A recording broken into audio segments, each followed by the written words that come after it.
দাদা, বুবু আপনাকে ডাকছে। বলো। I love you.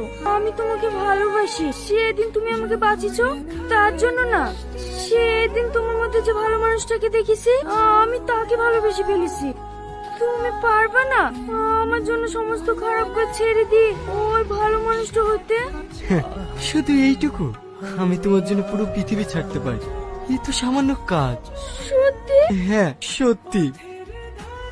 I love you Riaz. I love you. I love you too. আমি তোমার ভালোবাসা বুঝতে পারিনি, সরি। হাই বট। দাদা, আমি আর এসব খারাপ কাজ করতে পারবো না। সরি দাদা, পারলে আপনি আমাকে ক্ষমা করে দিয়েন। কোনো সমস্যা হয়েছে নাকি? আমি বিয়ে করে নতুন ভাবে জীবন শুরু করতে চাই। এ তো খুশির খবর। তুই বিয়ে করে সুখে সংসার করবি, আমার থেকে খুশি আর কি হবে রে? দাদা।